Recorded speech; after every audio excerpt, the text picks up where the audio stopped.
Цены на билеты в общественном транспорте Беларуси повышали ежегодно, но белорусы все равно не доплачивали за проезд. Государство удерживало цены, чтобы они не обгоняли инфляцию. Из-за этого окупаемость общественного транспорта рухнула почти втрое. Ну и что? Глобально кажется, что с транспортом в Беларуси все хорошо. Поезда ходят, самолеты летают, экоавтобусы курсируют по городам. Но эта стабильность обманчива. В этом видео мы расскажем, из чего на самом деле состоит транспортная система Беларуси, как она работает и где уже сейчас начинает трещать.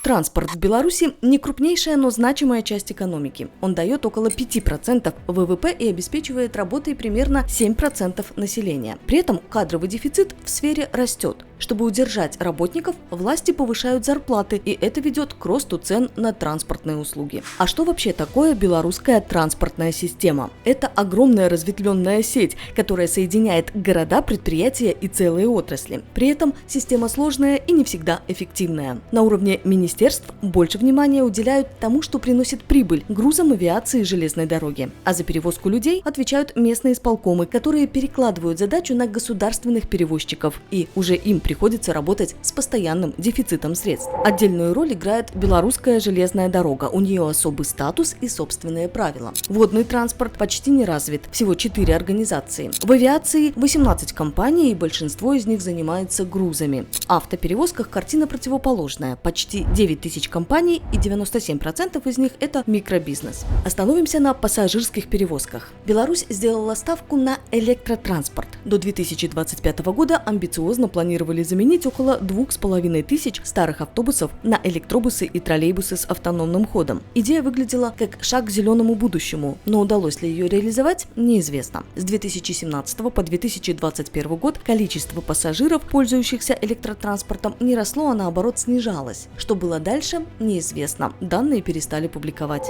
Важно понимать, белорусские города активно участвовали в программах по развитию электротранспорта, в первую очередь, чтобы обновить свой автопарк. Это помогло получить деньги на новую технику, но создало отсроченную проблему. Лет через 10 городам придется менять дорогие аккумуляторы в новых электробусах, а через 15 лет и весь транспорт, что может вызвать транспортный коллапс. И на это нужны деньги. Цены на проезд в общественном транспорте поднимались ежегодно с 2018 по 2023 годы, но в большинстве случаев эти цены удерживало государство, оставляя транспорт доступным для людей. Возможно, хотели как лучше, но ситуация усугубилась. Сдерживание цен на билеты подорвало экономику перевозок. При этом количество пассажиров в 2024 году оказалось на 13,7% меньше, чем до пандемии в 2019 году. Окупаемость общественного транспорта рухнула почти втрое. Чтобы по Беларуси и дальше ездили троллейбусы и автобусы, разницу между тем, сколько на самом деле стоит перевозка, и тем, сколько за нее платят пассажиры, закрывают дотациями из бюджета. Фактически за проезд платят не только пассажиры, но и все налогоплательщики страны. Кроме внутреннего транспорта, проблемы нарастают и во внешних сообщениях, и грузовых, и пассажирских. Если говорить о грузоперевозках, то до 2018 года их объемы стабильно росли, но с 2019 началось падение, и уже к 2021 году страна перевозила почти на 15,5% меньше грузов. И на это есть несколько довольно очевидных причин – пандемия и политический фактор. Как обстоят дела с грузоперевозками сейчас, сказать сложно. Открытых данных нет.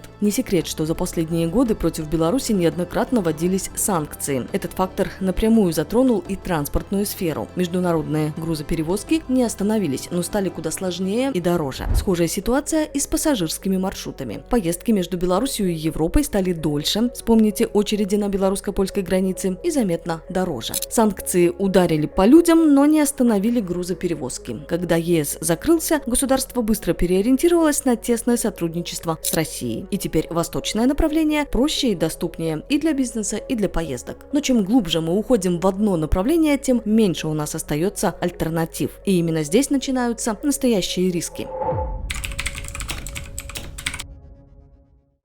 Главная уязвимость транспортной системы Беларуси – одно направление и отсутствие альтернатив. Около 70% всего грузооборота страны приходится на железную дорогу, но лишь 1/5 часть этих перевозок внутренняя. Проще говоря, основная часть транспортных потоков связана с другими странами, прежде всего с Россией, и эта зависимость продолжает расти. Посмотрим на цифры. В 2024 году количество заказов на автоперевозки из России в Беларусь увеличилось на 50%, а экспорт из Беларуси только на 3%. Российские перевозчики занимают все большую долю рынка, а белорусские теряют позиции. Это напрямую влияет на финансовую устойчивость всей отрасли. Настоящих рисков, которые могут пошатнуть транспортную систему, куда больше. Эксперты Альянса «Зеленая Беларусь» построили математическую модель, проанализировав политические, экономические, социальные, технологические, экологические и правовые факторы. И пришли к выводу, что угроза для транспорта может быть не только внешней, но и внутренней. Внутренние риски бьют по всей экономике и по всем, кто зависит от транспорта, от пассажиров до компаний, которые возят грузы. Самые уязвимые здесь – пассажирские перевозчики, частные и государственные компании, а также Белорусская железная дорога. Рассмотрим главные внутренние риски. Дефицит кадров. Общая проблема для всей отрасли. Сейчас в транспортной сфере не хватает водителей, механиков, управленцев, а без людей не поедет ничего. Топливо – уязвимый момент для грузоперевозок. Любые перебои с поставками топлива отражаются на логистике, из-за чего встают и грузы, и пассажиры. Сокращение или отмена дотаций критичны для пассажирских перевозок. Сейчас они держатся на бюджетах городов и областей и прибыли от другой деятельности. Без господдержки система сейчас не сможет работать. Старение парка и дефицит запчастей. Транспорт в Беларуси изнашивается быстрее, чем обновляется, что делает всю отрасль уязвимой даже без кризисов. Политические и экономические риски. Резкий рост цен на топливо, введение военного положения или национализация частных компаний могут обрушить рынок перевозок. Проблемы с выплатами по лизингу и нехватка субсидий подталкивают частных перевозчиков к закрытию. Железная дорога – отдельная история. Инвестиций в нее почти нет. Техника и пути изнашиваются, зарплаты снижаются. Люди уходят, и если так будет дальше, Белорусская железная дорога может не выдержать конкуренции на открытом рынке. В худшем случае она просто перейдет к российской компании. А теперь к внешним рискам. Они прежде всего связаны с растущей изоляцией Беларуси от внешнего мира и упираются в политические и экономические факторы. Возможные сценарии тут выглядят куда серьезнее. Закрытие всех границ с Евросоюзом, ужесточение правил пересечения границы с Россией и отсутствие восстановления сообщения с Украиной. Самая реальная и опасная угроза – полная транспортная изоляция страны. Есть и более глобальные риски – от приостановки поставок топлива и новых санкций до введения военного положения в России или даже полного поглощения Беларуси Россией. Для разных видов транспорта эти угрозы проявляются по-разному. Автоперевозчики теряют позиции из-за демпинга российских компаний, из-за остановки импорта техники и запчастей, а также из-за потери доступа на рынок ЕС. Ситуацию усугубляет отток водителей в Европу. Пассажирские перевозки сталкиваются с тем же. Иностранные лоукостеры занимают маршруты. Парк стареет, новых автобусов не хватает. Железная дорога тоже под угрозой. Как уже было сказано, она может перейти под контроль России или потерять часть пассажирских направлений. Но есть и противоположный сценарий. Если Беларусь окажется изолирована и от восточного направления, придется срочно переходить на европейские стандарты.